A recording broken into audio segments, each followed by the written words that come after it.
अस्सलाम वालेकुम दोस्तों, आप उम्मीद है खैरियत से होंगे। आज हमारे पास एक पेल का रेफ्रिजरेटर है और इसमें प्रॉब्लम ये आ रही है कि कूलिंग, कस्टमर कह रहा था कि कूलिंग इसकी ख़त्म हो गई है। जब हमने आके चेक किया तो ये देख सकते हैं कि इवापोरेटर जो नीचे वाली प्लेट है उसके ऊपर काफ़ी बड़ी जो तह बन चुकी है बर्फ़ की, जो कि नमी थी। तो ये असल में ऑटो नहीं हुई, बंद नहीं हुई टेम्परेचर पूरा करने के बाद, ये देख सकते हैं आप। और ये थर्मोस्टेट भी इन्होंने कम भी ज़्यादा करके देखा, लेकिन ये ऑटो नहीं हुई, जिसकी वजह से वो जो कॉपर ट्यूब हैं या जो भी सिल्वर ट्यूब है उनके ऊपर बहुत मोटी तह जम गई और रेफ्रिजरेंट ने जो इसकी इस रूम की थी हीट वो जज़ब नहीं कर सकी। तो ऐसा हालत में, ऐसी वजह जो फ्रिज को हो, उस सूरत में आप इसका जो थर्मोस्टेट है वो चेंज करेंगे तो आपका मसला 100% मसला आपका हल हो जाएगा।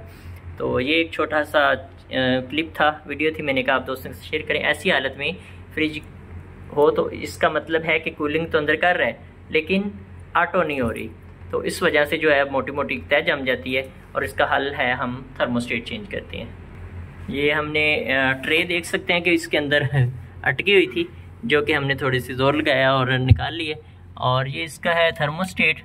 तो इस मॉडल का जो थर्मोस्टेट तब्दील करने का तरीका आम जो है, जो बॉक्स लगा होता है, टर्मिनल बॉक्स थर्मोस्टेट का, उसका यहाँ पे स्क्रू होता है या ऊपर इसके नीचे होता है, ऑप्शन होती है थोड़ी सी, उसको हटा के नीचे भेज होता है। लेकिन इसकी उन्होंने क्या किया है कि इसकी जो नॉब है इसके नीचे इसके स्क्रू दे दिए हैं। ये आप देख सकते हैं, ये जैसे ही खोलेंगे इसका जो थर्मोस्टेट है वो बाहर आ जाएगा। ये हम इसके स्क्रू खोल रहे हैं। ये स्क्रू खोलने के बाद इसको थोड़ा सा ऐसे अपनी तरफ करेंगे तो ये देख सकते हैं आप, ये छोटे छोटे दो लॉक हैं, ये लॉक निकाल लेने। उसके बाद ये थर्मोस्टेट इसका आ गया और इसकी जो सबसे पहले हम इसका कर लेते हैं स्विच ऑफ रेफ्रिजरेटर का।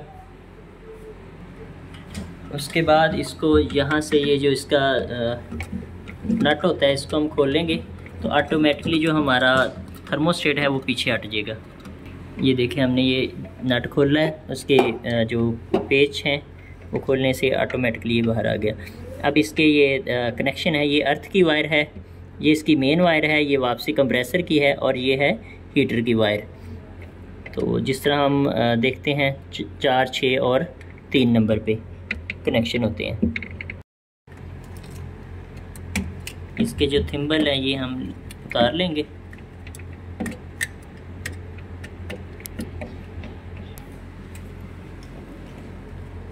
ये इसका जो थर्मोस्टेट है इसका सेंसर उन्होंने यहाँ से टोटली अंडरग्राउंड किया हुआ है। ये देखें, ये इसका सेंसर ऑटो आ जाएगा।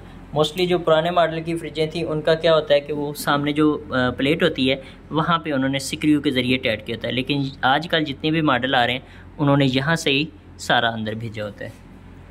ये आप देख सकते हैं जो हमारा ओल्ड थर्मोस्टेट है, जिस तरह उसके शुरू में थोड़े से उन्होंने जो इसकी सेंसर है उसको उन्होंने बल दिए हैं, इसी तरह हमने ऑलरेडी इसको भी क्लोज़ कर लिया है और इसका जो वायर है, सेंसर है, उसको हमने सीधा कर लिया ताकि उस सुराख के अंदर चला जाए। ये बिल्कुल आराम से उसको हम खेलते जाएंगे ताकि वो जो हमारी प्लेट है वहाँ तक पहुँच जाए।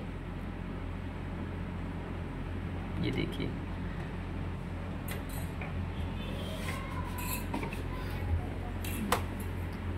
और जाने दो। अच्छा, ये हीटर की लग गई और ये थर्मोस्टेट की वापसी की।